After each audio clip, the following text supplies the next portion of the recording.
Welcome back to the Juicy Root podcast. I am Agro. And I'm SB Burger, and I'd say a chicken sandwich. Jesus fucking Christ, that's your intro. You're gonna go with that? Well, why the fuck not? You know? That's fair. Chicken sandwiches are delicious. I'm just confused now. Well, then my job is done. Anyways, we're back for episode 2. We actually made a second one. We're currently making a second one. Yeah, who knew this would be a successful thing?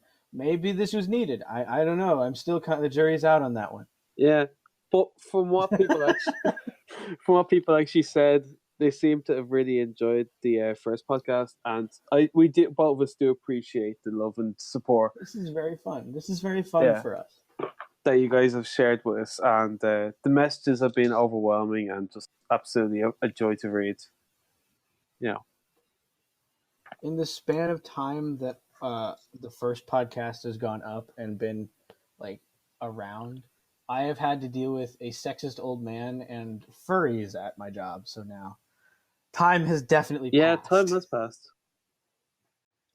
Time has certainly passed. That's one thing.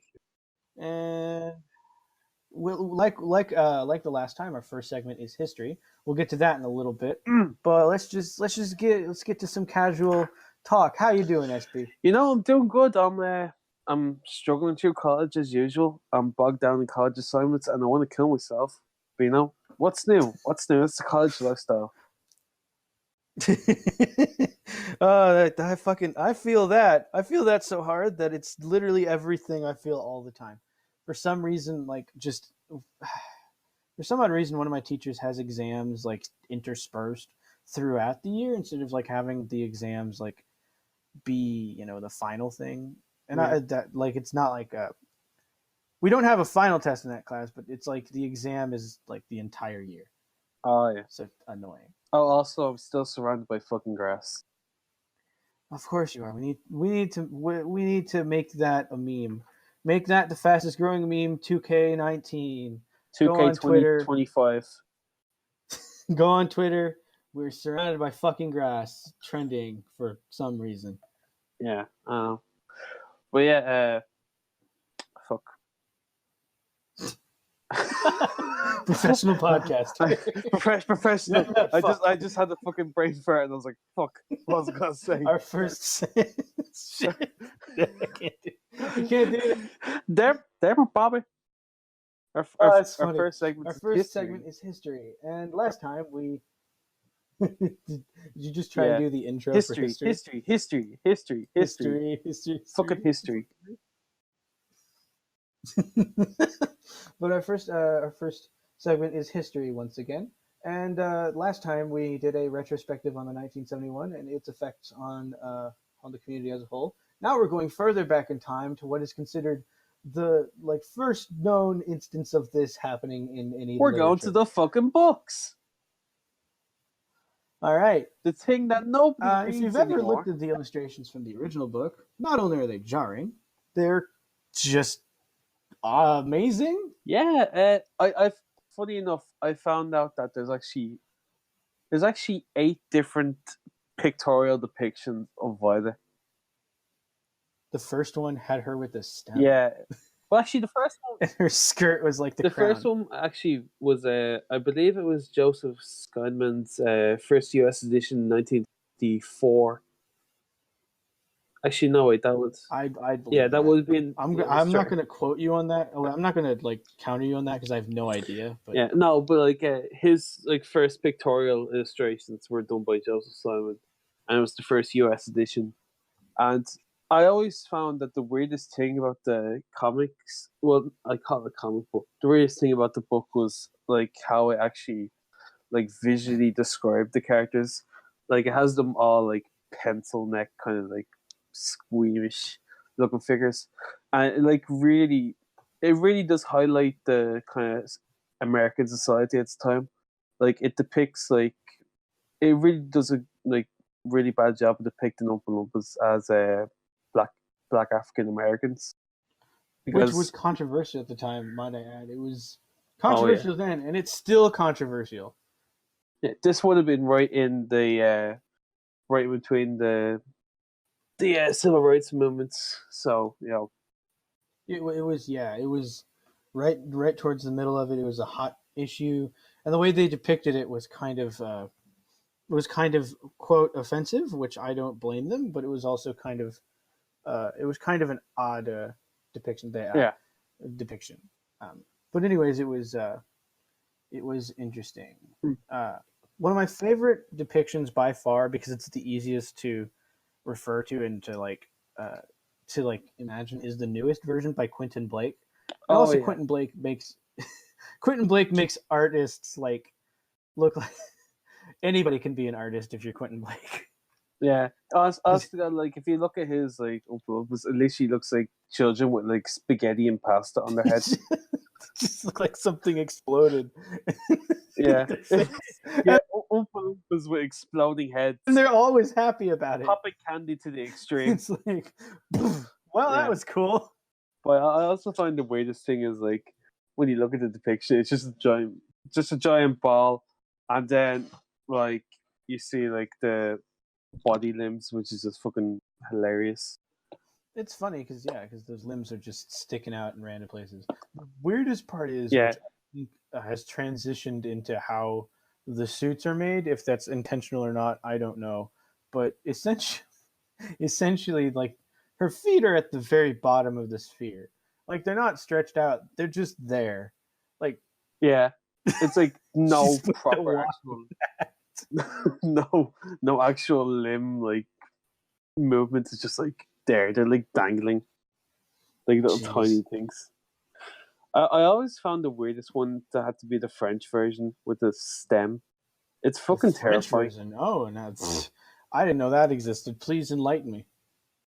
So essentially, there's a French version, and like and once again it depicts the uncles as African Americans. It comes out. It came out at 1967, so still at the height of like racism at the time. Alrighty. Faith And Jacques. I think that's the name, yeah, isn't it? that's it. Yeah, I'm literally just just pulling it up right here. yeah, it's a weird ass picture because like it's just like she has like full kind of like forearms and hands, but her head like really sinks in, and it's like really terrifying. It looks like the most uncomfortable thing ever. I mean, to be fair, that entire process, if it was realistic, would be probably very discomforting. Yeah, but like especially when you look at this one, it's like, oh fucking Christ, what is this? Lord mercy. I will say her illustrations. I think it's a her. Her Hmm. illustrations, very realistic and very interesting. They Hmm. firmly remind me of a creator in the community named, oh, what's his name? What's his name? Oh, I Jimmy C. know. Lombardo, Johnny C. Lombardo. Yeah, He, Lombardo. That's where I got the pictures from. the the reference pictures. So I was like, I found on there. I was like, that's perfect.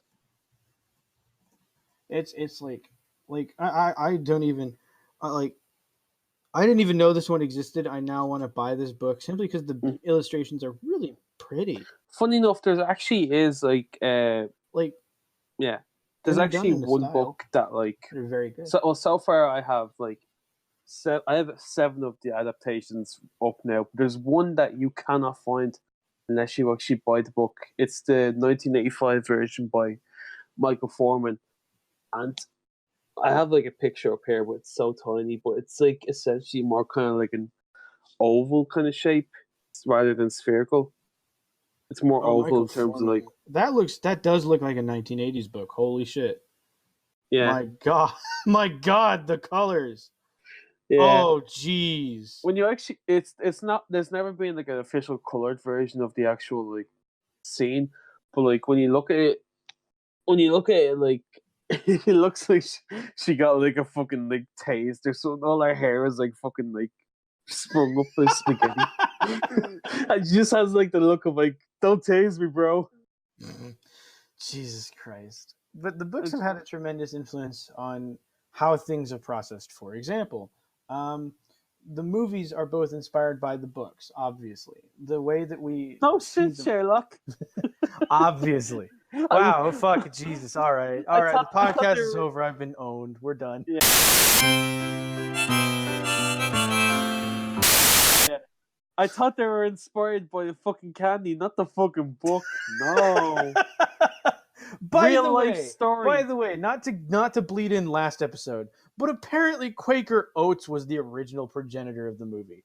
What the fuck? Who the fuck is Quaker Oats? Sounds like a fucking breakfast bar. Sounds like a cereal. Quaker Oats is an American oats company, and honestly, I'm ashamed that they exist. The guy on the package looks like he's constipated.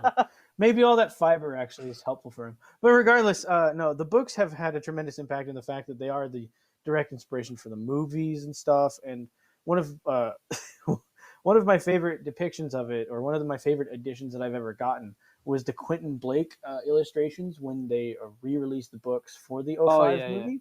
Because in between the book, there's a bunch of screenshots of the movie just interspersed. And I think the funny part is, I didn't find this out. I didn't like. I didn't figure this out till I first read it. The scene in which Violet does take the gum is right as those pages like happen, That's and crazy. it's just like that's a smack dab in the middle of the book. Yeah, The like very middle of the story is just Violet. That's a hilarious slap coincidence. right on there. Originally, though, I remember hearing the book. I remember hearing the main character was going to be black. Yeah, actually, I do remember hearing that, and we do see that in the musical, which we'll talk about in another episode.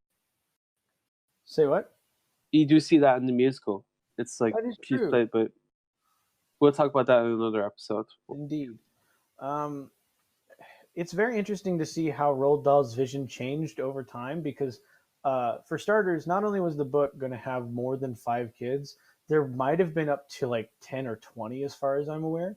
Oh yeah, actually, I do actually have the delete. I call them like deleted segment, but like there's actually like there was like at time, as you mentioned, 10 different guests, Mhm. and it does include 3 of them getting killed on a suicide train. What? Have you not What? seen that? Hold There's on, like a fuck, no, that's not. No, really? no, it is. It is. What are the Honestly, fucking God. names? I need to There's know this. I forget what it's called, but there's basically like 3 kids, and they all go into this room, and it's like fuck was it? Essentially, they go to this Vanilla Fudge Mountain room, Oh, and that fucking yeah. That yeah, and the 3 of them jump into the train to get to the top, and the train just fucking like suicide bombs into the mountain and kills the 3. Roald Dahl was a dark man. What the hell?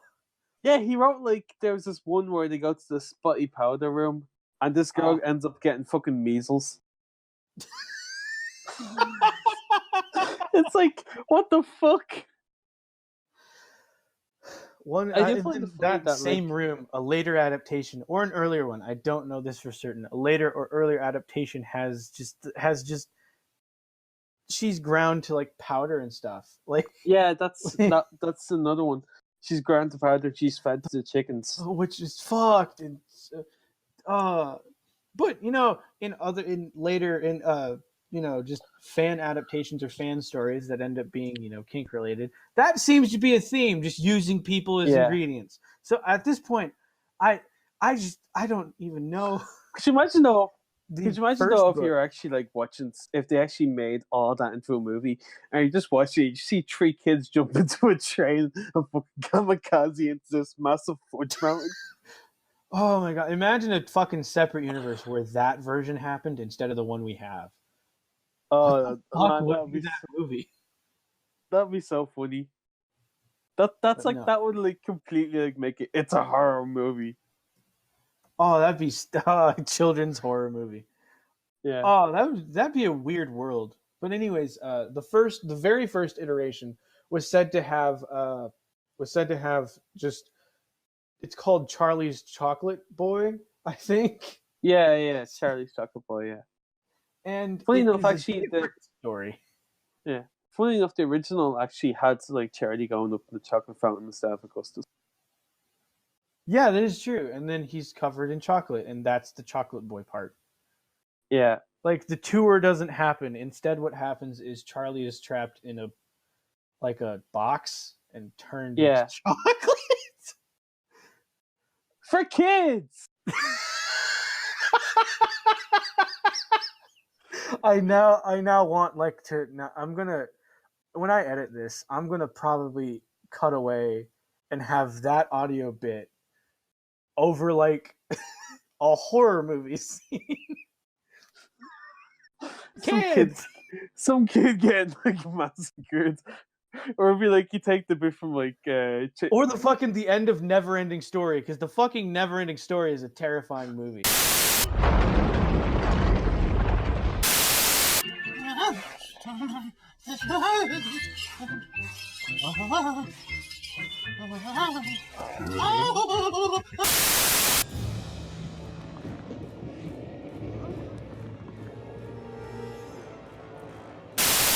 Is the Grizzly Reaper mowing? Yes! The danger must be growing, for the rowers keep on rowing!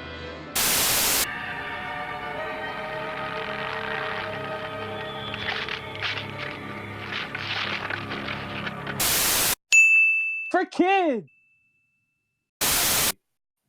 Yeah, terrifyingly bad movie. Oh my god! But no, it's essentially like the way that the book evolved is just fascinating to read about because Mm.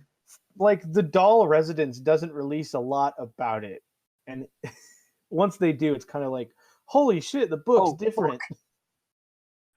Could you imagine like how sick of a bastard he must have been? He was just like sitting there. He's like, "Man, gotta kill some kids. He was not only a sick bastard. Gotta put them with a fucking." If you've read any of his other stories, you'd see that he's a fucking weird person. He's just like sitting there. He's like talking to his wife. Hear me out. 3 kids, suicide train, Fudge Mountain. What do you think? He divorced his like first wife, or like she died. I wonder fucking why. She probably saw that and she's like, yeah, Roll, I'm gonna get a divorce. Roll, I'm gonna be honest with you. I think this isn't gonna work out. I think you might need therapy. I think my favorite thing is one of his very first writings, which I have to like reread to make sure happened, to make sure that I wasn't hallucinating while my mom read it, because it was late at night when she read it to me. But there's this book that came out called The Wonderful Story of Henry Sugar and Six More. And it was several of Dahl's shorter stories put into one. One of which was about like a dude picking up a hitchhiker who looked like a rat-faced dude. I pray that in the upcoming Netflix animations or whatever of his stories, that's one of the stories. God. Because it's a fucking trip.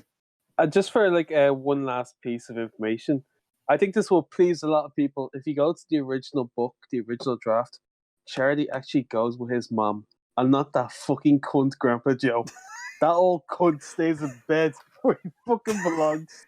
Hold on. Are you the guy who made that fucking Grandpa Joe Facebook page?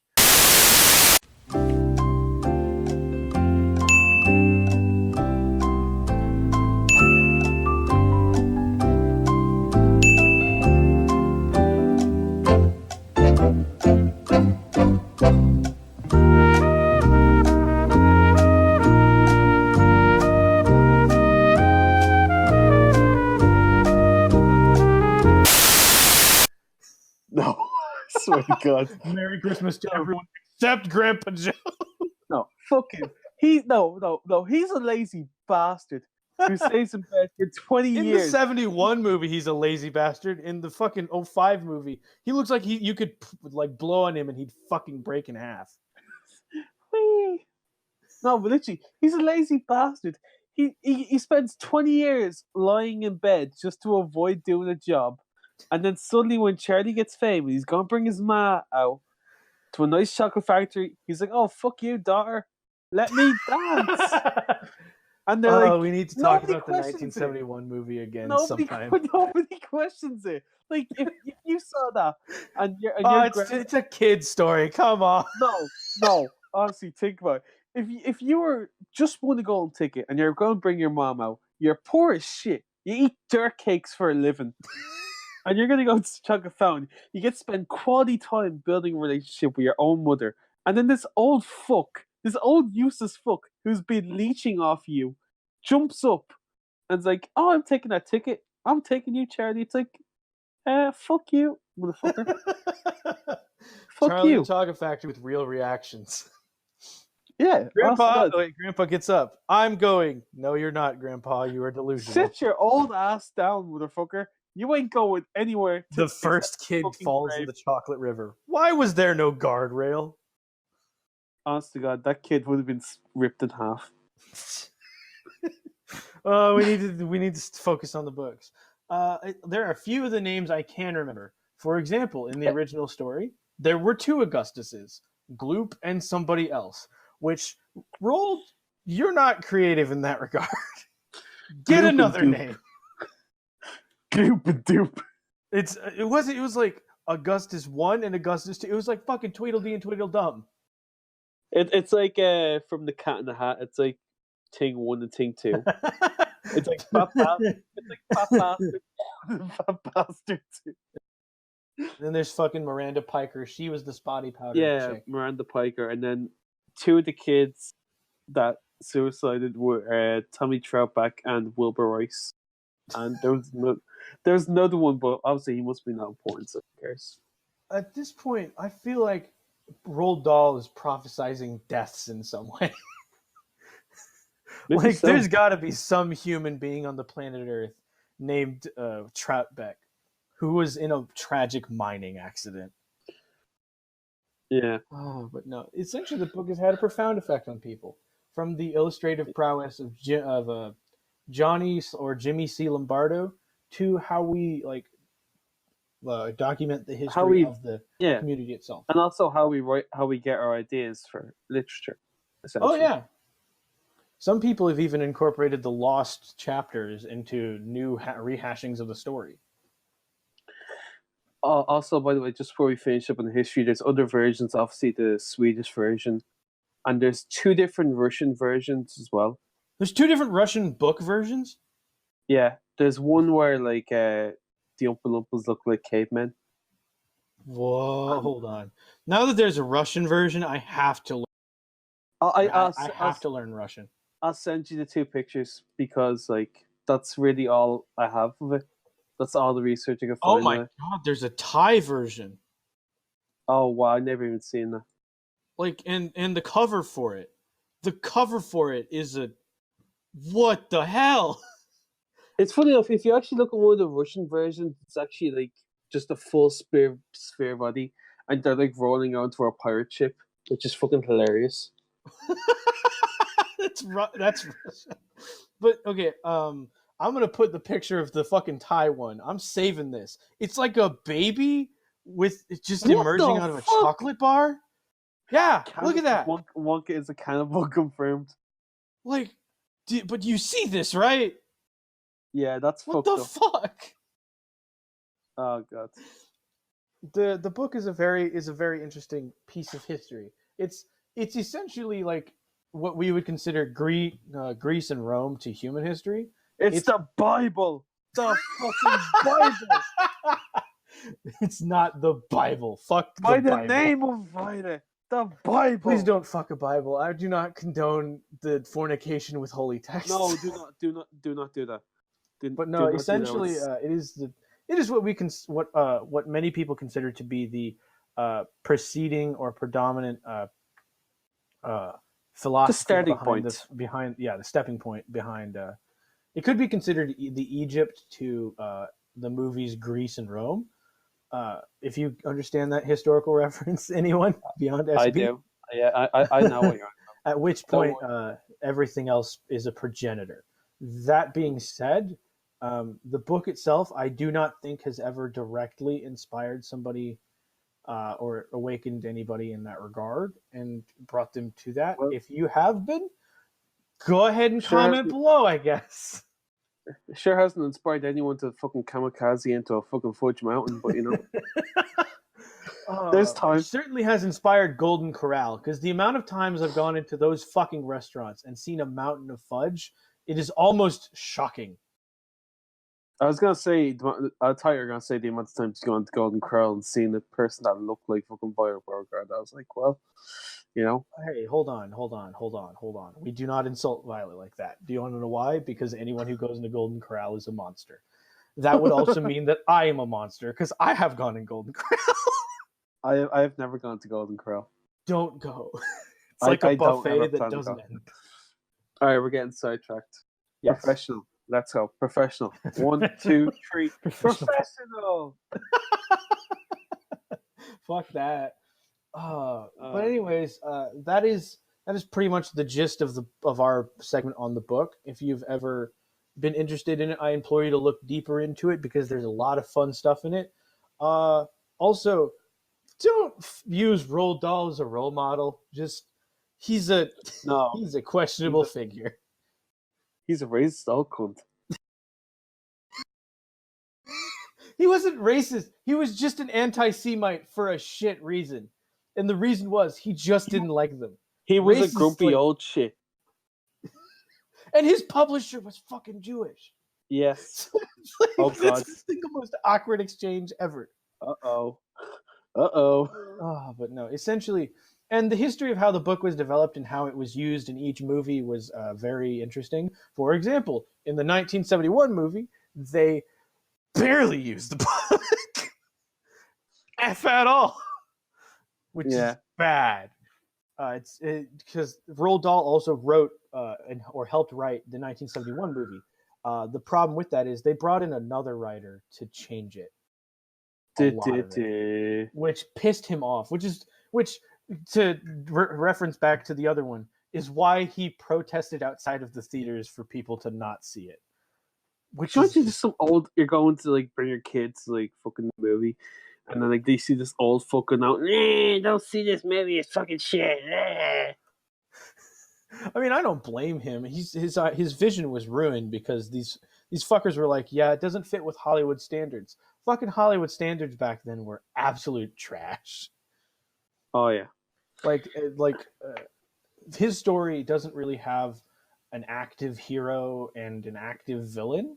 The villains are the kids, and you can't do that in Hollywood movies of the time back then. Or if you did, there had to be a reason for it.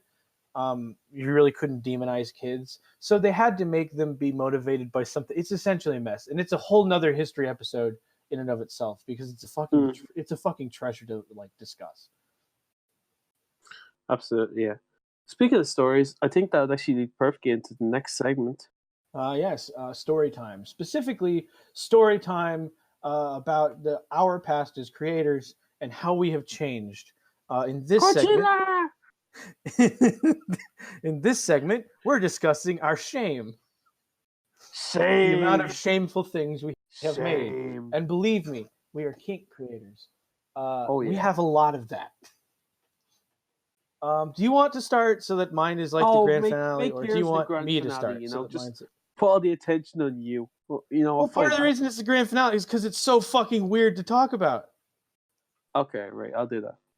So essentially, with what I chose, kind of my shame is it's something that I'm not ashamed of, but it's one fucking line in a story, and it's haunted me for many years. Do you want to say it, Agro? Listen close and listen hard to the tale of Paige. God damn it! I had to deliver that with a straight face, and I couldn't do it. Yeah, I can hear it in your voice because I can't say that without feeling hard. So back then, that was when I was first making the first, essentially my first story series. It was something that, for background context, it was something that I had been, trying to develop over the course of 2 whole years. And I feel like you should also give context that that English is your second language. Yeah, of course.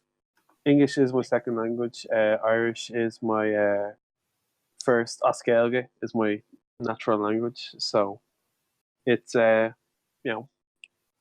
English at the time was kind of hard. I was still learning it properly, and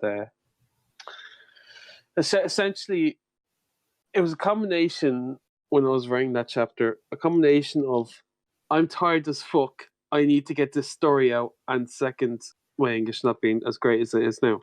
And honestly, So it was an impressive feat in and of itself, I'll have to say, because you since I found that out, first off, I feel bad because I criticized you very hard on that.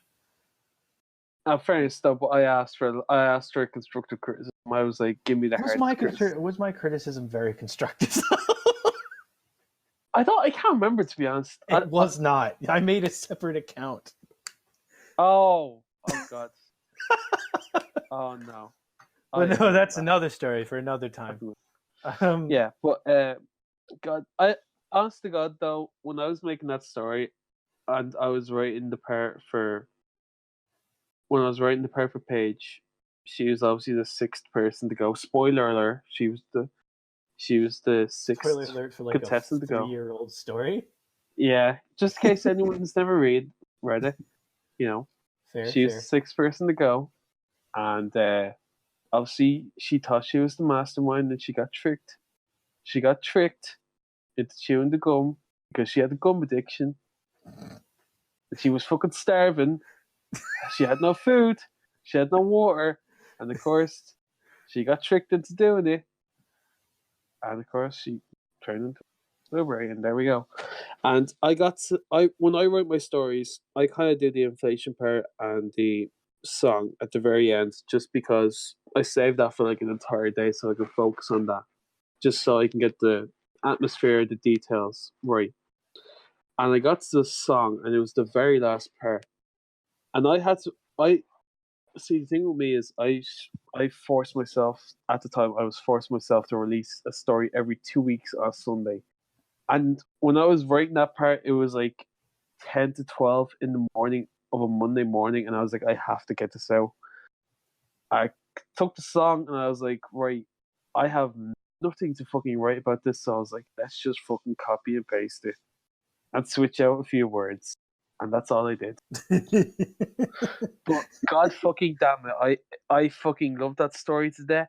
I will fight to death to anyone to say that is a fucking amazing story. It's better than most of the absolute fucking shit that the fucking 11-year-olds write. I think it has a fucking great plot. You know, I'm gonna give jacking myself off here.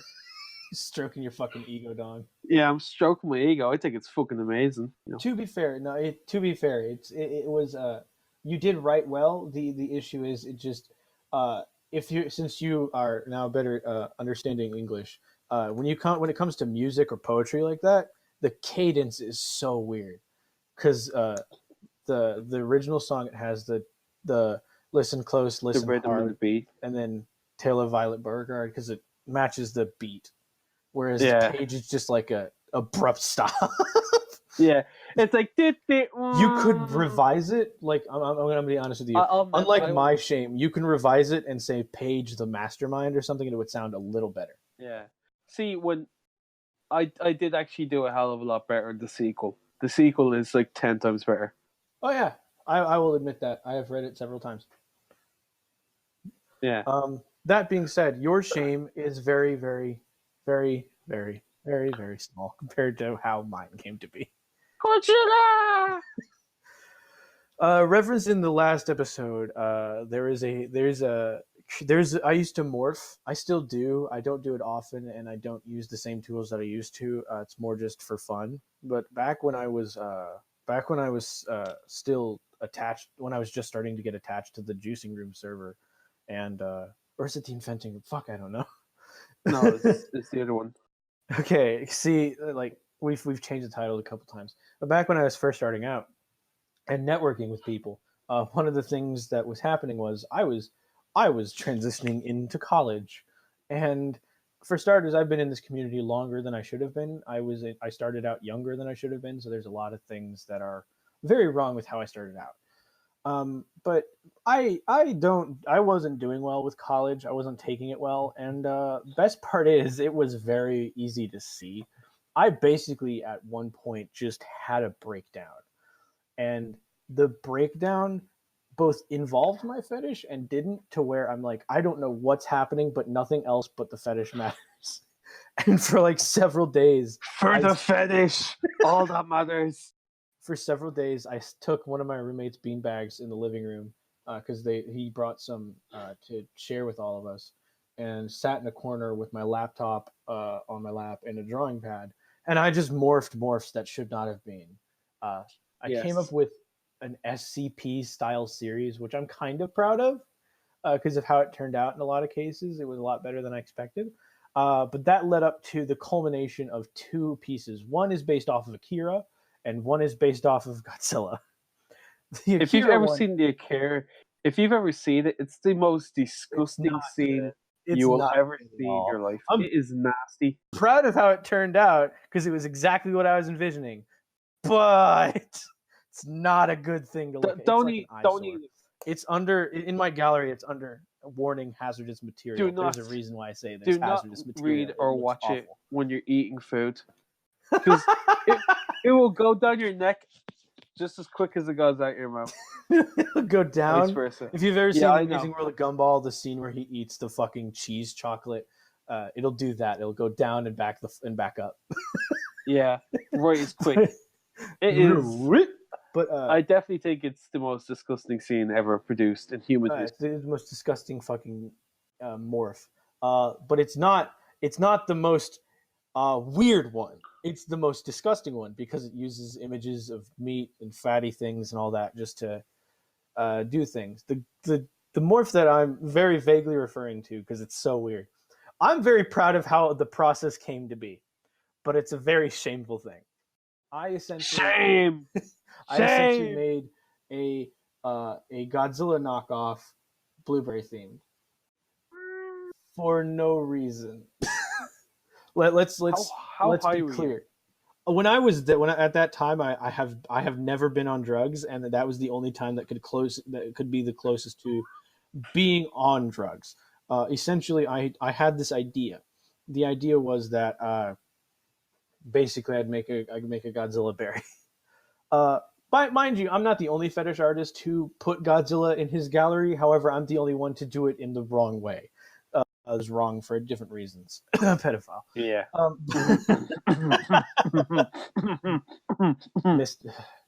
That person's. We're not probably talking about the same person. That person will be discussed another day. Essentially, I made a bad decision, but the process of making it was I took various textures of his skin and just made forms out of them and shaded them.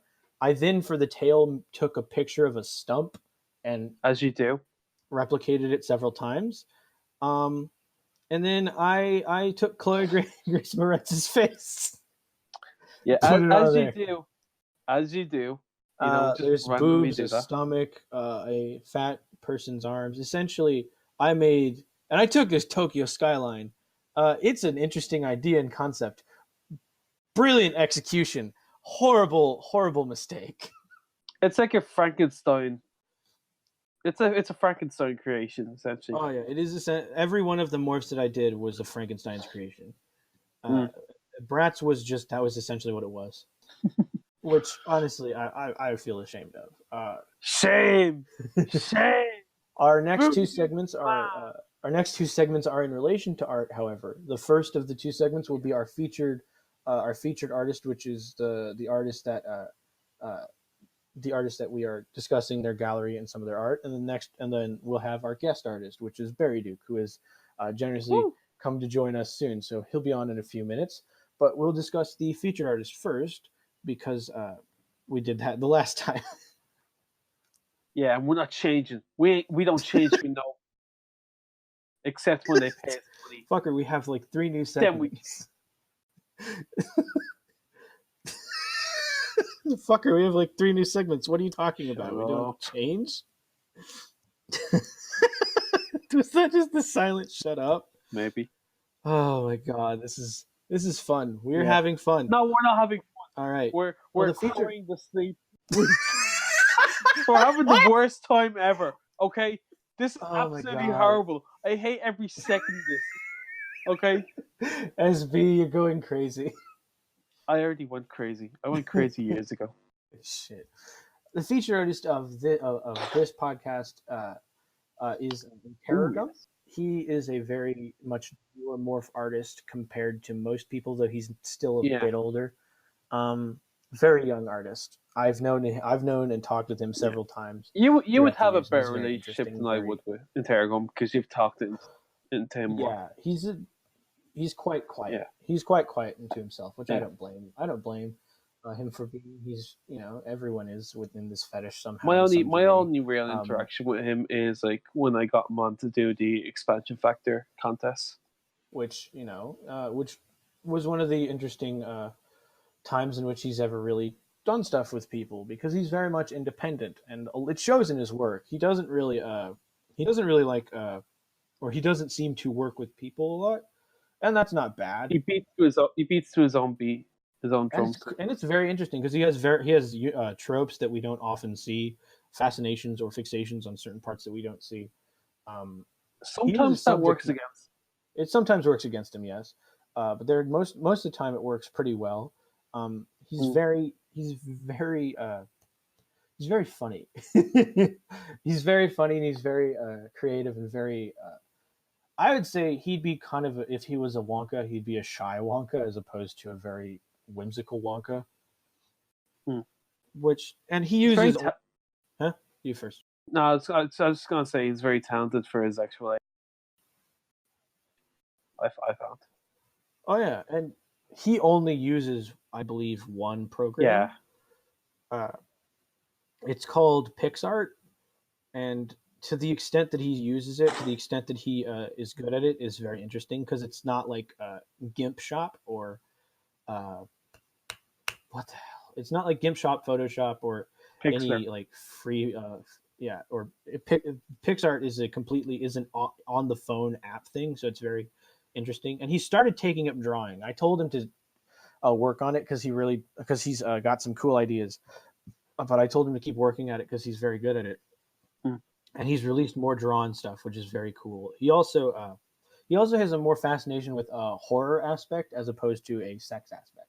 He's a fetish horror kind of. Wow, I just realized that we've had two artists on our podcast to be fetish horror artists. That's an interesting double thing. We need to shake it up next time. Shake it up, man. We can shake it up. Don't worry. I'll link his gallery in the description. I'll even post a few of his more appropriate pictures or inappropriate ones censored so that you can see it on the video, in the video version of this. But essentially, I will say some of the stuff that like I prefer is like more the adult kind of like over 18 stuff. That's my jam essentially. Yeah, he's more. Usually they end up in jam. You're right. It's almost. Yeah. Always this jam. Always, and his stuff is a little more controversial, however, because he's different. Since he beats to his own drum, there's a lot more stuff that he'll do that we don't do, and that's fine to an extent. There's certain ways that you can and can't do that. But he's very much an interesting character, and I implore you to talk to him and be patient with him and be understanding with him because he is very much younger than I am. So he essentially morphs his age group. That's what I would say. He is. I'm 20 now. He's about 2 years younger than I am. So he's just turning 18. Yeah, all you young fucks. He's a very young and very creative upstart, and I don't blame people for being controversial with him. But a lot of them assume you just need to know the context essentially before you go out and attack him. Yeah, please, which a lot of people need to start doing with a lot of artists. Contextualize and then criticize. Don't just bully. There are times and places for bullying. One of which is if you're attacking Jordan Peterson, but that's a full-grown professor from Canada. I don't like Jordan Peterson. Who the fuck is Jordan Peterson? A whole new bucket of worms that does not belong on a fetish podcast. Okay, don't even talk about that shit. I know, but essentially, I'm being cheeky. Just laugh along. Haha, cheeky cunt. Haha. All right. Such a genuine laugh, SB. Jesus Christ! All right. Now to bring in our guest artist for today, who will join us for not only the interview but for our advice section afterwards. Yes. Welcome, Barry Duke. Yes. Welcome. There we go. Oh, shit, sorry about that. All right, Sorry, autoplay was on. I'll edit out the dead silence, but I'm keeping that in. That was perfect, Stu. That was what an introduction! What an introduction that was. All right. We got a completely different tone than the last time. Last time was nice, calm and collected. It's like a lounge. Now we're just out in public. Exactly. All right. So what's up? So welcome, God. Duke. How are you? So today? how are things with you, Duke? How's things going at the moment? So far, things are going well. I'm in the process of upgrading my computer, which is slow, really imagine slow. Slow I'm but getting steady. there. Is it a custom like gaming computer? Yes, and this is That- going to be the that first is- time I've ever built a computer as well, because I couldn't find a pre-built that matched my needs. I That's want gonna to go- learn how to make a fucking computer, but I don't have the time or money. You prep. Oh, I have the time to do it. At least until August, which college. when I get back to school, I won't have time for that. So, I've been Oh yeah. That's fair. So like that's Do you, that'll eventually will help you out when you're doing your streams. So Yes, part of why I've been wanting to be so consistent with my stream schedule is because I do want to be able to save up more money to go and get this new PC put together. Because then I'll be able to do bigger projects. I'll be able to do better morphs. I Yeah. might be able to stream without OBS crashing once in a while. Jesus Christ. I know the feeling, Duke. I remember when I started, I did 2 streams and OBS was a nasty bastard. Essentially. Quick side Yeah. question. Does that cost money to use? Oh no, it does no. not. Is Cost free? money. I might do streams. Oh God help so. You man. I want to try something. Oh God. Oh, so obviously, Aggro, you have a few questions for, Duke. Yeah. Obviously, I'll let you take the Duke floor. is very much more well known, and you've been a more prominent member of the community for a longer time. Where did you get your start, number one, and like what inspired you? Well, it started around 8th grade. That's when I actually started to draw it. I was inspired to do inflation art when I came across videos on YouTube at a family friend's house. I was thoroughly disgusted because I was still freaked out about it at the time. Because what's funny is I may be like a full-on fetish artist now, but I was fucking afraid of inflation because of Harry Potter and the Prisoner of Azkaban, seeing Jesus Aunt Marge Christ. floating out of the house and into the skies. I thought she died. This bitch dead. What was even funnier was I did not hear the part where Aunt Marge was punctured and her memory was modified so she doesn't remember anything that happened. I did not catch that when I first saw the movie in theater. So I thought she died in the freaking sky. Like, Honestly, Oh, I when I remember first when heard you of that scene, I didn't even know it was from Harry Potter because I'm not a Harry Potter fan. yeah, Honestly, am God one. though, yeah. When I first heard that bit, I thought she got shanked or something. Like the way a they random described it, street it's just dog? like she got shanked by a rusty toothbrush or something, and then they just wiped their memory. That's fucking hilarious. All right, and then like I said, what inspired you? Like what inspired you from that point onward? I started to warm up to it around 8th grade. That's when I started to draw it. But I started to get some inspiration from some artists like Freaking Weirdo, and there was this one guy who did like total drama inflations. That was Oh Probably yeah, still exists. If he whoever does- did that. Who? he probably still exists. yeah. I vaguely remember seeing those pictures on DeviantArt a while Yeah. ago. So Yeah, But those please are the continue. pictures that got me into DeviantArt in the first place. Oh, really? Yeah, We all have our own gateway. Mine was Inflation Kingdom. yeah. That shut But down. yeah, and I'm total like, I drama can't find it. inflation art got me on the map. I did not actually start doing inflation art for posting until around junior year of high school. So all of the artwork that I did in 8th grade is properly binned. Oh, I damn! that nearly sucks. got one of my friends in trouble because of an inflation picture. Oh shit! Oh shit! I feel Oh, you bad want to asking hear this. about that? Like, sure, why not? Let's wait. Yeah. Okay, so it was so I go to an anime club. I used to go to anime club in middle school, and my mom was the teacher of it. And I thought it would be funny to draw an anime character fat. So I did that. And one of my friends, who I'm just going to call him Sid. That's not his real name, but I'm just going to call him Sid Sid here. the science kid. Yeah, but basically, I wanted to draw a character who was anime, but I wanted to draw him really fat. And I wanted to draw it as Sid's waifu. So I drew this guy's waifu fat, and then I just put in bold text, "Congratulations, Sid."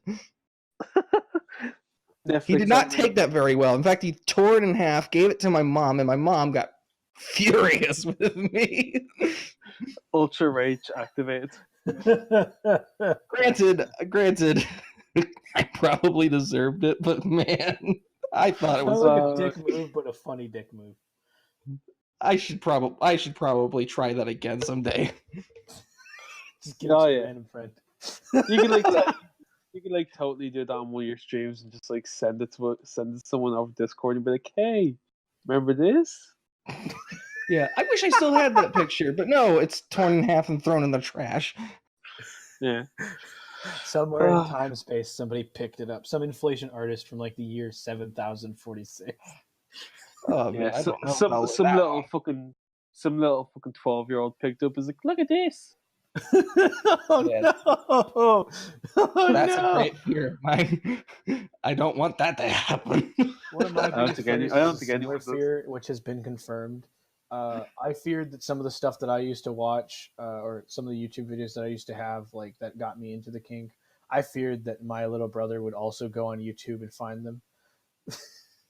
I was worried about my parents finding out what I was doing until the day I said I was doing commission art, which my dad promptly said, "I want to see what you're drawing." Oh no! Fuck. See, now, granted, I know my fuck. parents wouldn't kick me out over balloon people. I know they wouldn't kick me out over something stupid as that. I want that on a T-shirt. I know my parents wouldn't kick me out on for balloon people. That is fucking great. God damn it. My wife, who is a drift balloon. Shit, Pokemon.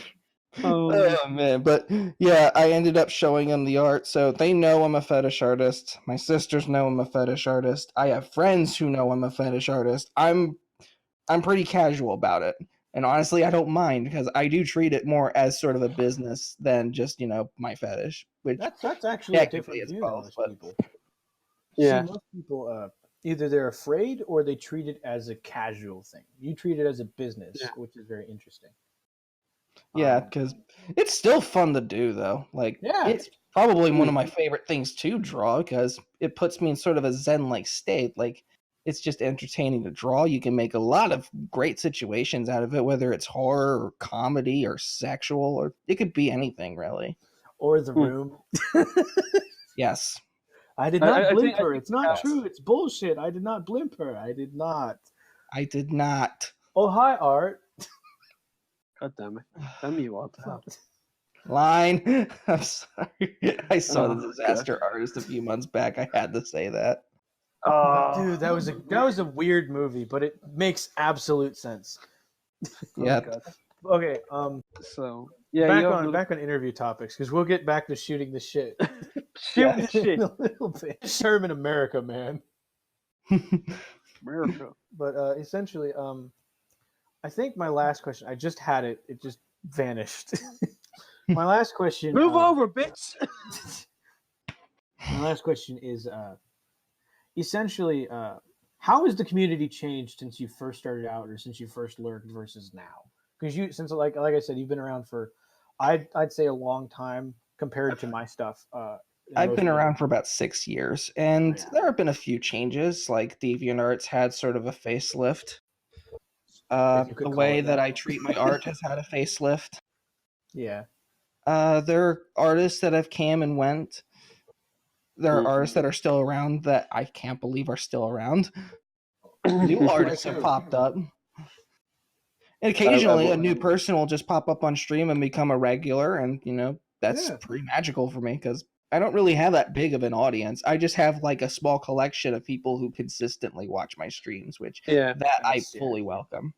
I remember I used to be like one of those regulars, but like time went on and I found it hard to like actually make time because of the time zone differences, which kind of sucks. But yeah, I will say you said you were inspired by Freaking Weirdo, a bit, which this is more just an anecdotal thing.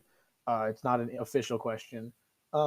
Would you ever want him to come back? Because he has vanished over the years. Would you ever be interested in seeing him making a comeback or returning in some capacity? Yes, I want to see him come back one day. All right. so same here. Alrighty. We're all in agreement. I will put that down on record. Yes, his art is all three of really us. good. Like I love his yeah. work, and if he were to come back, I think that his work's just going to get even better. Yeah, Oh, I yeah, would say and, he's definitely a revolutionary in this community, without a doubt. I will tell you this. I will tell you this. Part of the reason why I asked that is because I know somebody who has a close relationship with them and can talk with them, and I want them to know that they aren't, that not all the community is the 4chaners that kicked him out or just made him feel fuck those bad. cunts. Not only fuck those cunts, it's a singular dude. Yeah. Those I know 4chan people helped me put myself on the map because they pretty much taunted and mocked my artwork, and I took that as I should probably get better. Yeah. Whereas with I know what happened with him was essentially the one dude just berated him for what he enjoyed, kind of. That's like a whole other history thing we'll talk about in the future. It is another history thing, and I won't talk about it until I have the approval of the person. Absolutely, of course. Like I'm not going to just do that without their permission. So, yeah, absolutely, yeah. That's the last of my questions for that part. All right, that's your turn. All right, so Duke, I've known you for a couple of years now, and what would you say was like some of your like favorite art to make? Because I remember like my favorite piece, obviously, being the Mary Poppins and the Hermione videos and the Ariana Grande sequence that I remember those. I remember sending you the pics to like help you out with that Ariana Grande sequence. So fucking perfect. Oh man, the Ariana Grande sequence kind of brings me back because that was like the only sequence I've ever done that I've actually just sort of pasted the face over movie footage. Because I thought it's more fun to make that into a video than to just do it in a picture sequence. If you ever do that in a video, I would love you forever. I'm just saying that right now.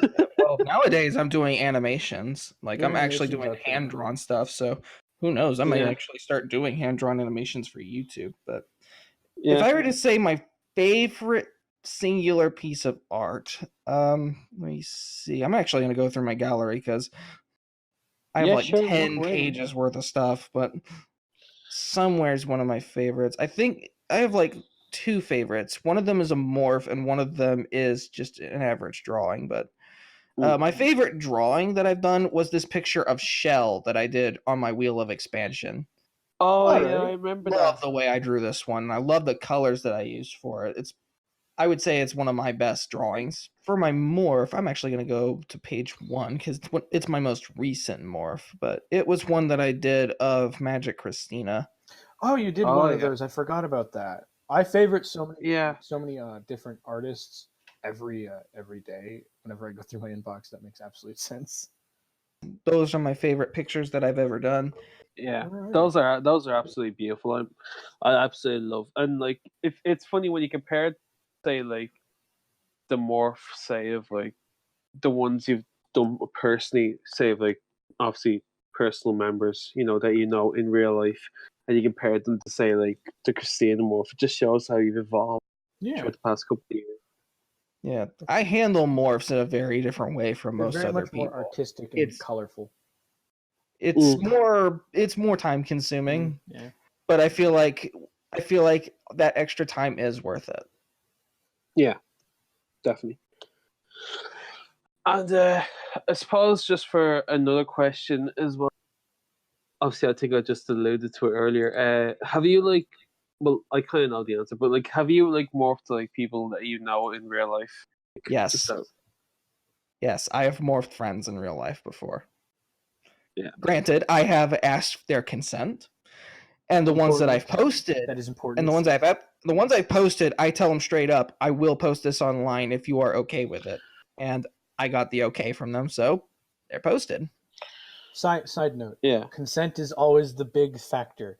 Consent is a big factor. If they're not a public figure, Yes. if they're not a public image, Yeah. not a big name person, don't do it. Please Do don't. not do it. Like, please. Stay away. There's a big problem with people just posting pictures of friends or people that aren't like public figures that don't know that they're being morphed, and that's not okay, guys. Yeah. Yes, do not morph somebody without asking, and especially don't post it without asking. Mm-hmm. Okay. Yeah. Moreover, All right. whoever At least have under the age sense of to 18, ask. avoid that at all costs. Like, Yeah. We'll talk about that later on in the podcast. big issue. We'll probably do that in place of a history segment. It'll be a conflict awareness segment, PSA, I guess. Yeah, PSA. Public service and oh god. Public service. Don't fucking do this. Yes, use your rare sense, people. I'd say use your common sense, but that died in 2010. Use your what sense? What was the other one? Rare sense. Your where sense? Rare. Yeah, rare sense. Ah, that's fair. Oh my, I get Jesus Christ. Yeah. That's a fucking loot joke. God damn it. You're such a nerd, Duke. Oh my god. But that's interesting. It's interesting because you get to, since you know people who are willing to work with you and allow you to draw them in that scenario. What's it like being more open as opposed to being more closed off? Because everyone has that transition at some point. It's like taking off a 20-pound weight off your chest because you feel like you don't have to hide it. Yeah. You don't have to carry it with you everywhere you go and not show it. I mean, granted, I don't have to show my artwork because I understand fully well that not everyone's going to like expansion art. Not everyone's going to be into the fetish goes up to a random person. Hey, do you like my expansion? Yeah, you just go on the random street. Do you like this? Do you like this? It's just a funny concept to think of. Please tell me you like this. Please give me. I've had people in college walk in on me while I was doing commission art before, and I've had people just like my artwork just for the fact that it's funny. Yeah. I mean, like I've had one of my counselors from college walking in on me drawing expansion art. That's a nightmare. And they loved it. You should be like, hey, what's up? My advice on it is your artwork's not that big of a deal unless you're doing it strictly for sexual purposes. If it's like, if your work is safe, you're not showing the tit, you're not showing the butt, it's fine. Or if it's tasteful. Like, you really don't need to worry about it. There's a difference between. Speaking of actually art advice, I think that'd actually be a great segment. That would be a great segue into art advice. We should probably use that. All right, the next segment is art advice, just general art advice, because this is our advice segment. And we all have trouble with that. Oh, yeah, absolutely. So, Duke, obviously, we're just gonna ask you, like, if you had any advice for a newcomer, what would you say to them? Never underestimate yourself. Okay? Never do that. Because I think you're capable of doing whatever you think you can get. Whatever you're capable of, I think you can do it. You just need to apply some time and effort to make it happen. Alrighty. And I think what happens is a lot of people just don't believe that they can do it. And, when they try, they put in a half-hearted effort and decide that it's not for them. And I say to that, if you're really dedicated, you got to keep trying. You got to come back. It's not just a matter of practicing. It's a matter of failing and succeeding. Yeah. Sometimes it takes a couple of failures to make a good piece, and sometimes, you got to make a couple of bad pictures. That's normal. Me. Yeah, absolutely. when you saying cough Shit pictures. I've made some. 2013 work is awful. I have made some terrible. I've always looked at my artwork, comparing it to other artists, saying that they're better than mine, and that's part of why I'm like, I want to do better than this. Same. That's if you don't have a passion. That's for how what I'm you're doing either. You're not going to get better at it. That's just a big thing. Yeah. That's how it was with me and wanting to like just do generally good things when it comes to the world. It's kind of why I went from art to sociology, because I have a passion for one. Yeah. But, I would say also just always experiment. Never be afraid to not to do something. Like if you have a vision for something, always just go for it. If you fail, you fail. Doesn't matter. At least you'll know that you actually tried, and you won't have the regret of sitting there and be like, "Man, I really wish I tried that shit," or "Man, I really, wish I tried to fix that angle," or whatever. All right. But always try to experiment. Always try to elevate yourself. One of the Because nobody can tell you that you can't stay down there. yeah. You can always get better, essentially. One of the Exactly. It just takes a couple tries, which is perfectly fine. yeah. You don't start perfect. Yes. Like and you also don't need the best equipment in the world, okay? I'm using a piece of crap computer that blue screens every time I turn it on, and the live streaming quality is like a 2006 E3 coverage stream. Like, It's like a potato. yes, I stream at 360p. Excuse me. Like, Stop it's using downscaled cousins. 3 times over. It's got a bit rate of Yeah. about 80 megabits per second. So you're streaming my cousins basically using a potato. yes. Now you understand why I'm upgrading my That's PC. fair. Yeah. But for someone who's just starting out, that might just be a serviceable startup. Doesn't matter the technology you As long have. as you can What get matters across most it. is your ideas. What matters Yeah. is how you execute them. Yeah. You don't need the best equipment in the world to get started. Like, course. I started out not even having a computer. I used my Wii U gamepad, and I used like art software. I used DeviantArt Muro from a Wii U gamepad. That's fucking crazy. That's No, mental. no, you did. No, I don't believe that. Yes, Yeah, I did. That's fucking amazing. Yes, I did. I guarantee you did. I guarantee. That's fucking amazing. No, knowing you, Duke. You did that. I believe you. Also, you have confirmed my friend and coworker's what is it? Suspicion that a lot of people got their sexual awakening with the Wii. They used it to search porn, or they used it to find something. Well, Yeah, the Wii internet browser was freaking perfect for that. Honestly, You just it's go from amazing. Super Mario to going onto DeviantArt. This block I've looks looked pretty at Rule attractive. 34 I'm from gonna the Wii browser before. Oh, It's like it God. only fits that it's a perfect device for searching up porn. You're using a dildo for a controller. You can use it for play and pleasure. It does 1 minute you're vibrate. playing. And if the Holy game shit. freezes, the controller vibrates infinitely until you shut the thing off. Oh Like, my god! You can't 1 minute blame you- me for thinking it's a porn Oh my device. god! 1 minute you're My playing God, tennis. it's a family the next minute device. You're using it. 1 minute you're playing Wii tennis. The next minute you're using it as a. God, that's amazing. Oh my god, that's a thing in and of itself. I think we should use the one question we got when we asked a bunch of people for art advice. How do you deal with people who don't understand the kink, who are like very averse to it, or very unresponsive, or very kind of rude about it? How do you deal with that? I just treat them like average people. Like, some people are just disgusted by it, and I'm perfectly okay with that. I know my audience, I know what I do, and I do artwork that's non-expansion related. That's fair. If someone pops up and, doesn't understand the community, I'll tell them that, this is a community. This is a place where people still do artwork, get paid to do it, enjoy doing it. You don't have to please everybody in order to make good artwork. Right. You don't have to. Okay? You don't have to make your audience centered around every single person. And That just confuses I'll you. get angry at some people. I'll get angry with some people if they get really disrespectful. But if someone just doesn't get it, or someone doesn't understand, I'll be happy to explain. Yeah. But I'm not going to expect you to like my work. Right. Oh yeah. Do you have any specific examples of somebody you've gotten angry at, or somebody who's been just supremely disrespectful for things that? Yeah, I have one example, but it's really old. That's fair. I have to I'm going to go really far back. I think it was from one of my much, much older pictures. I think it was from my Penny Proud sequence that I made years ago. Oh, I remember that sequence. I remember that. Let's see, because I know some people got pretty freaking angry over that one. Oh yeah, I do remember actually seeing the comments on that. And some people were pissed over that. I could never always get what. What were they pissed over? Well, let's see. Okay.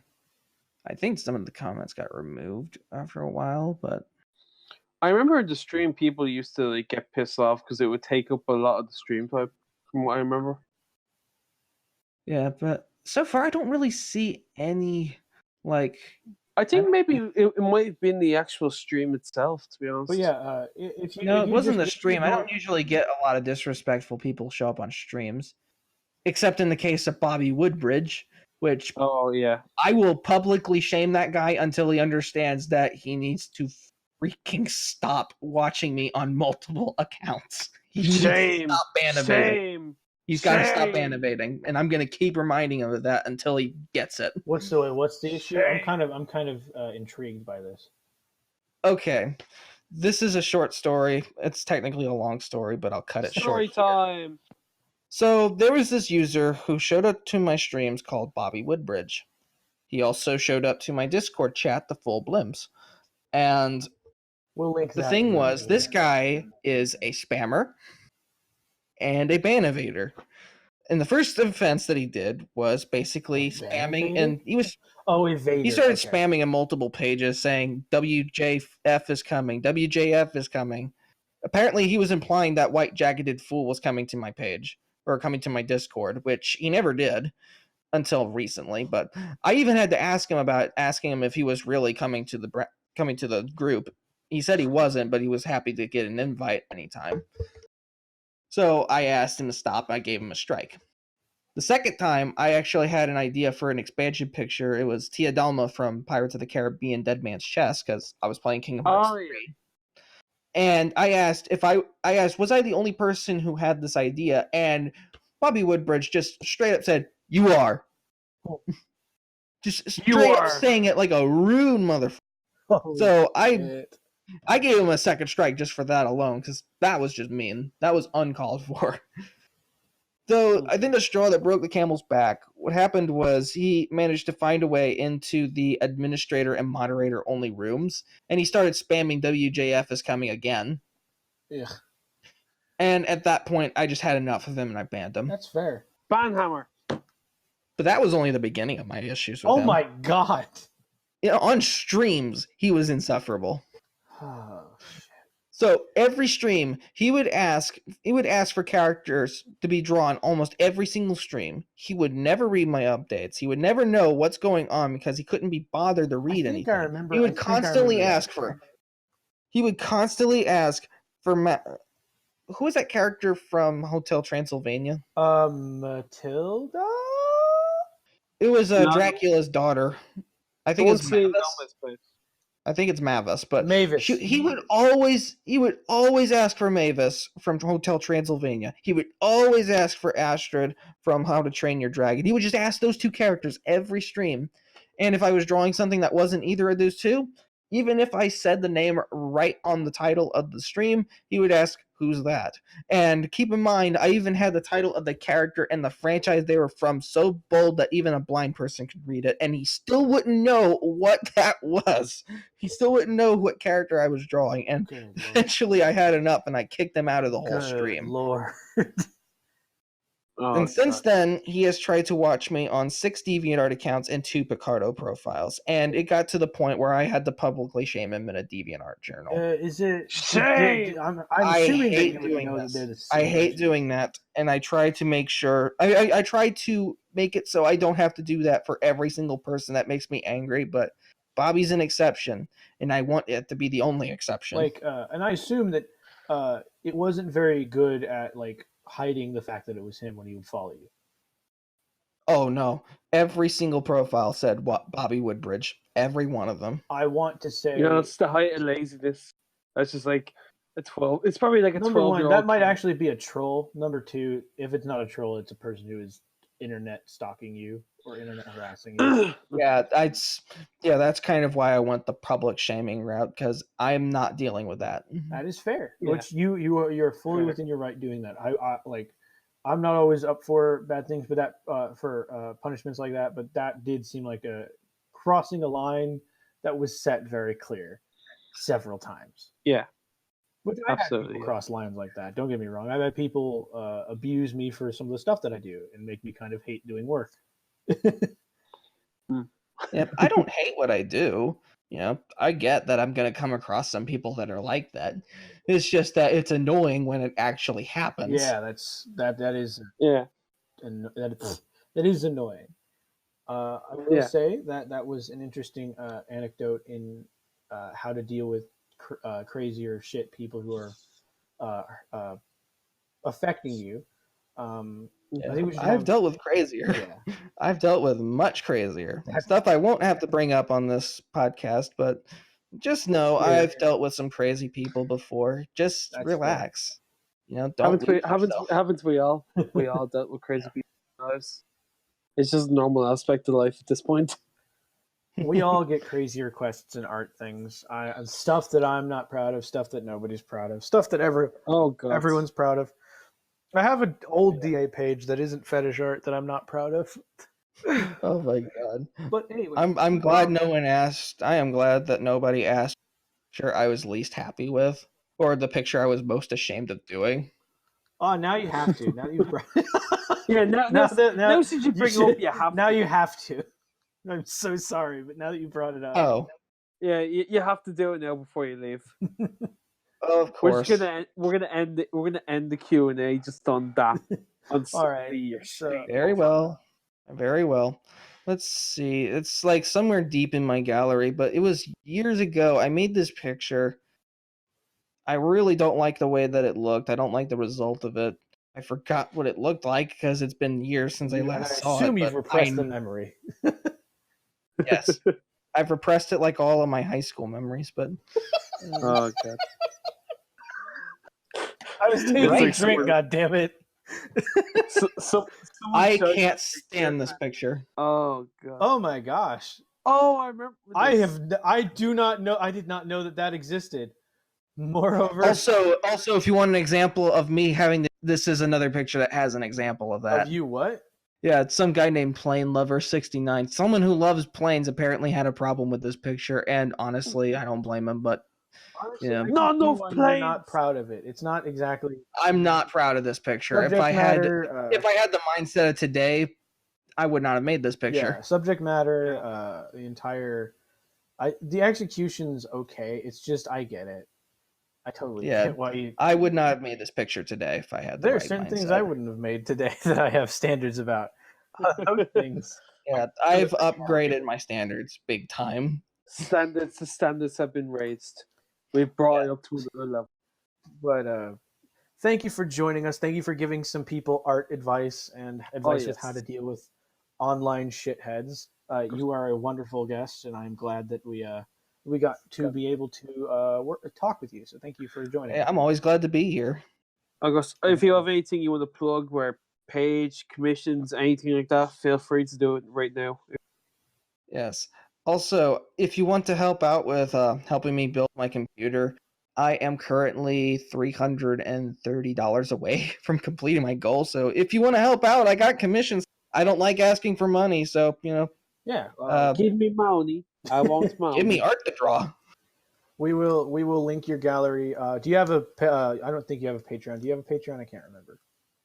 I have a PayPal. All right. I don't have a Patreon because that requires a credit card. We'll link your commission DeviantArt details. We'll Like if you have a journal for that, link. That.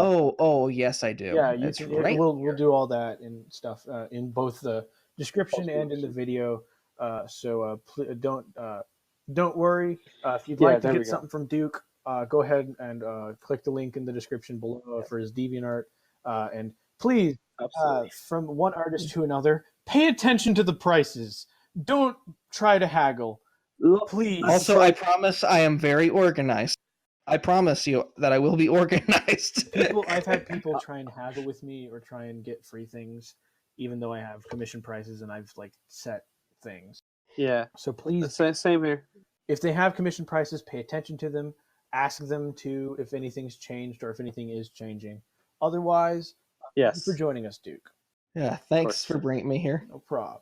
Awesome. Thank you, man. Our next section is community awareness. So this is news and updates and all that kind of stuff. All the brand new news coming to you. We have none. Next segment. We do have a little, man. We have a tiny bit. We have a little smidgel. TaylorMade Clips released a new Blueberry video. You can. It's shit. Move on. Come on, give them some leeway. Okay. I'll give them some cloud. But anyways, it's with a girl named Violet. Ironic. Not violent as she spelled it. Yeah, it's with a girl named Violet. It has some implied foot swelling. Not my thing, but some people's thing. You can. Hey, I won't link it in the description because the site's pretty easy to go through. But it is like one of the newer Berry clips, and they might be doing another male one with how the inflation in the newest male one is. So if you're into that, that's there too. Come on, stop. Hey, I'm fucking Pan. You gotta have some respect, man. Okay, I know. I'm But yeah, it's essentially most people probably just skip through that anyway. Yeah. There's that new clip. There is, I know that Riddle is moving along with at a pace with creating his own content. Currently, stuff is at a standstill because of moving processes, because of life and the. Just one thing before we get to that. Love and Rape just posted a brand new morph, and it looks amazing as usual. My only critique is I don't know where her arms are. I'd like to see arms. Yeah, but if you've actually watched the video, it's kind of like the poses that like she does is like it's hard. I didn't, so because I've watched the video. It's about 10 minutes long. All right, it's a nice kind of thing if you're like ASMR or anything like that. If I like ASMR, there's no dialogue. at all. It's just like I don't think there's much other news. I think that's really it. Yeah, we both. I have commissions open. I know SB, you have commissions open all the time. I got commissions. I need money. I do written commissions. I don't do drawing commissions often. So if you want those, you're going to have to persuade me with a pretty out there idea, and that you've already seen my drawing skills because they're not up to the best thing. Shut up. They're better than you think it. There. Oh, come on. They're there. And I got commissions. Please buy them. I'm begging you. I'm poor. I'm a poor Irish potato. I'm a poor Irish potato. Give me money. All right, our last segment of the day. Then, since our closing segment. Yeah, our closing segment is very lifestyle and advice. Essentially, lifestyle advice and etiquette and stuff like that to go about the community and just daily life. We hinted at this with how we talked about be patient with people, be courteous to people and stuff like that. The biggest part of that.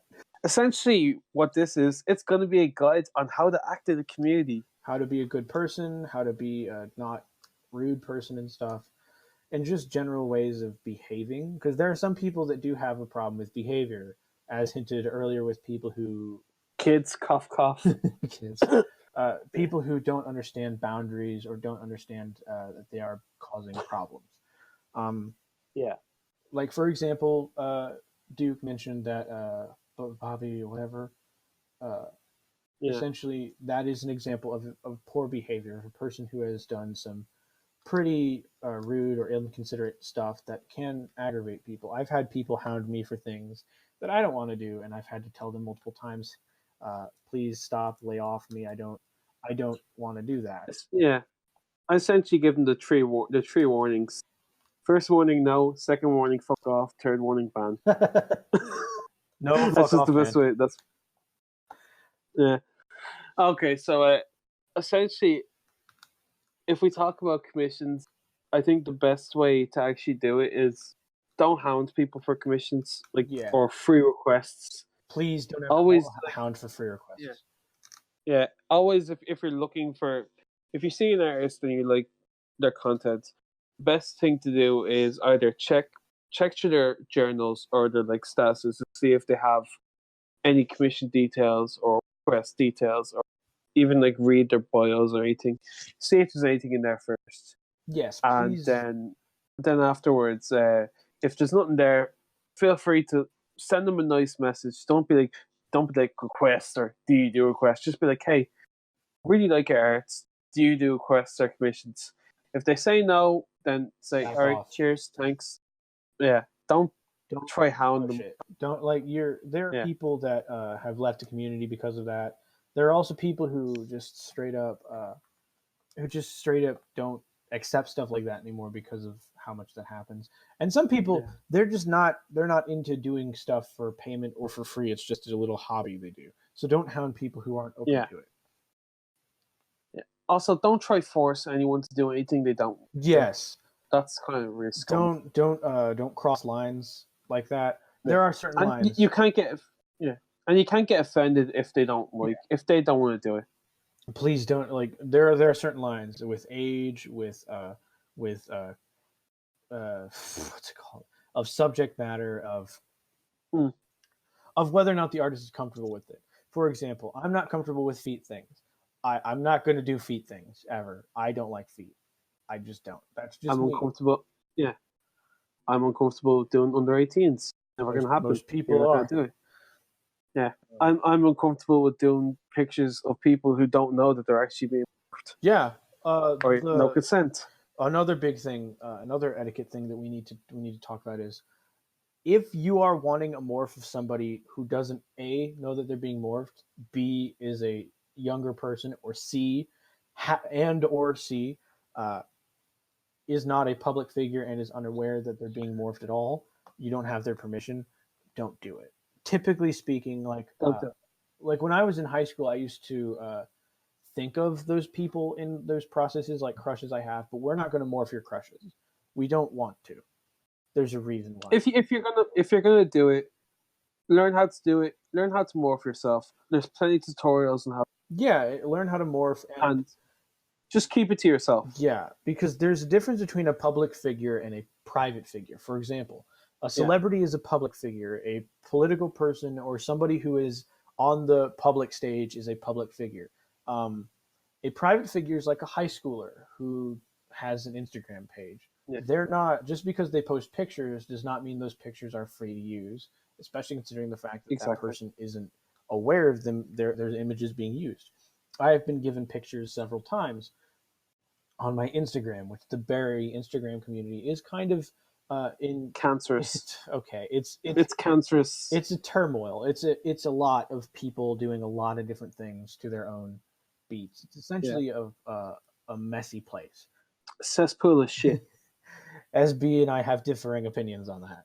I think it's redeemable. I have realistic. No, there's no way you can redeem fuck that. You.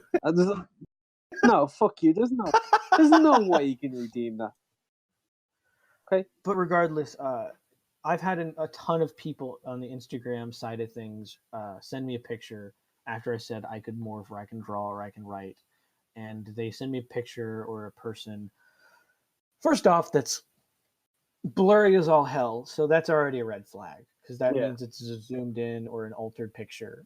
But second off, it's also a picture that is and continues to be of somebody that isn't old enough or isn't aware or just doesn't look like that's what they're doing. And a lot of people have changed up the style to make it like an unobvious catfish, but it's really bad to do that. Don't impersonate somebody just to get a morph of them. Yeah, do not be a catfish. Honestly, that's one of the worst things you can do in this community, and you'll get caught. You'll get caught Everybody way faster than you think. Exactly, and it will only lead to just hell.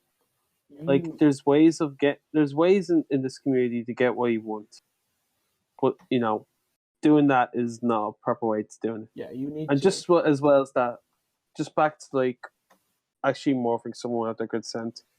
With the way social media is now and the way people are with mental health, like if you knew, let's just say Jessie from school, and you got someone, and she somehow sees she sees those pictures, or anyone else sees those pictures, and then she ends up getting bullied. You never know what could happen. Yeah. Here's a really prime example. Suicide, self-harm, suicide. You never know.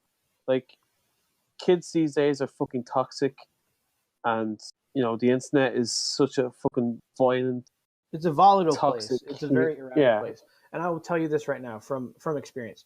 My girlfriend has had has had a history of image issues and of certain things.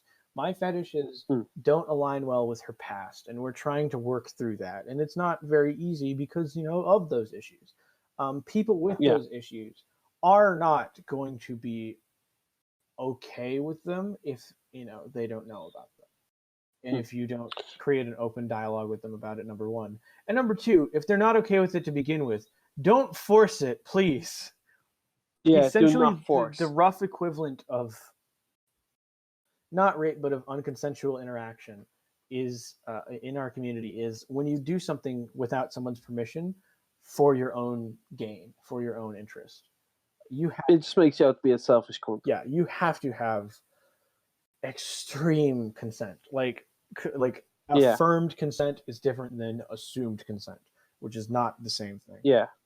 Like we're not like there are tons of problems in this community. One of them is the fact that people have a prevalence to do that, and we need to stop that because it's not healthy. It's not a healthy thing. Absolutely, to do. And you don't want to stand up like the furry. It leads to what? I said you don't want to end up like the furry community. God fucking damn it! You're right. You're right. The furry, the toxic part of the furry community, because I know some furries that are nice. Yeah. I'm not personally involved in that community, but it's me neither. So it's essentially there are bad people, there are good people, and you always need to be aware of if you are doing something bad. The last bit of etiquette advice that I have, because this is something that I kind of came up with. Please be patient with people, and please understand that not everyone is going through the same things you are. Oh yeah, absolutely. I think we mentioned this last week when it came to Riddle and Candy. Yeah. I, for example, for the last couple months have been going through a major depressive and major problem state because my medication is now it's not working. And it's past its time. I'm now getting off of it, but just the side effects of it have increased my mental state. And just because of that, I felt less motivation to work or do anything. Even passionate things that I had, I just felt nothing for. Just because somebody's slow to respond or they're kind of being a hassle to work with does not mean that they are deliberately trying to screw you. Don't assume maliciousness when either ignorance or a problem outside of that will suffice. Be kind. Just be nice. We're not asking much. I'll even reiterate that myself. Like, ever since I've gotten back into college, I work in college from 9 o'clock to 6 o'clock. I get home at 7. I barely have time to work. Weekends are consumed, and if I could, I would be working so much more. And the fact that I can't actually work much as I used to, it is depressing. It is kind of saddening, and it's saddening that I've had to stop making stories like the Juicer, that was meant to come out in last year, but I think stuff is stressful, guys. So just be courteous to people. Yeah, and we all have lives. We all have difficult lives outside. We're not all just robots meant to make stuff for you. I feel like also that should be said. If somebody also a good piece of etiquette advice also that Duke said earlier was if you don't like something, you don't have to look at it. You don't have to see it. Exactly. I've had a number of people try to enforce their own perspective, and it's led to some detrimental outcomes. Their own what they like and dislike in the Barry community. One of them has driven out. Join the party, man. One of them. Yeah. One of those groups of people, I'd say it's one person, drove freaking Weirdo away. And as far as I'm aware, he's still very anxious about that, and it's very much affected him. You don't realize that just because you like it does not mean everybody else likes it, and that doesn't mean that you need to enforce it onto people or assume that everyone else should do what you like. Because exactly, same thing happened with Interrogum to a certain extent. Yeah, and how people would bully him, or the same thing happened with Arcanas because you like talking to her. You like talking about. We'll talk about that in the next episode. That's a pretty big topic. We'll talk about that in a history bit because that is very important. issue of what is ethical criticism and what is unethical cringe Exactly, criticism, which is a problem because we have lost so many good members of the community because somebody decided to be a dick. We don't need to be dicks. We don't need people to like just we don't need to let people be dicks. We need to help each other. This is a community. This is not just a bunch of random people making art. We are now very much collective together. Yeah. What we do and how things work affect other people. You're not in your middle school class drawing pictures of your crush as a fruit now. You're doing things with other people. You're interacting, and that's important to think about. I just think it sucks like when you think about all the people that lost in this community because of like bullshit like that. Oh like, yeah. It kind of sickens me, but also like it's very sad. Like obviously the two biggest cases being freaking weirdo and Arcana. Because they straight up left. They straight up left. Arcanas wasn't even into this, and she was just willing to do it. But she straight up left because she was like very heavily like hurt by a lot of the things that were happening. Number one, and freaking weirdo left because he liked it, and people were making him feel bad for liking a specific kind of it. And I've heard of like his. I've talked with him through a group chat. I've seen some like a fraction of what he's made while he's been gone. Same here. And you've seen the one thing. I think it was the Ryan Synth link more. I've seen the one thing, which by the way, I think that was leaked. That was somebody he. It was leaked on BBW Chan. 3 of the images were leaked. I think 2 years ago. That's fucked. Yeah.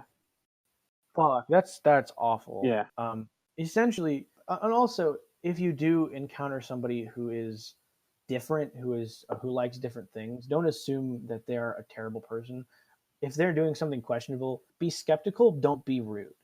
Yeah. Like one of the things that I do with some people that I work with, that I talk with is I make sure that they know that some of the stuff that they do aren't exactly okay, and I tell them why, and they learn and they grow, and that's important.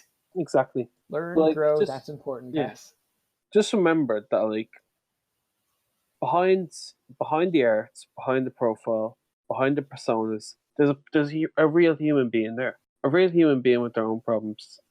Not only is there a real human being, it's a person who is affected by things. Yeah. And I will say, I'm a hypocrite, and SB can be a hypocrite on this subject. We have fucked up numerous times in that regard as well. We're not perfect by any means.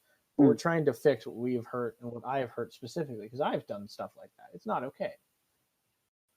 Yeah. But I think, that's pretty much the podcast, guys. That's it. Be nice, be kind. Good night. No joking. Ending on a solemn note. Have a good day, guys. I hope you enjoyed this podcast. A little more serious tone, a little more diverse, divisive, a little more different. But I hope you enjoyed it. I hope you'll still continue to listen, because this is very important. I hope you get some please, as well as that, I hope you get some nice chicken or something. If you like this, please like and subscribe, and we'll produce more content within the coming weeks. Yes, hopefully.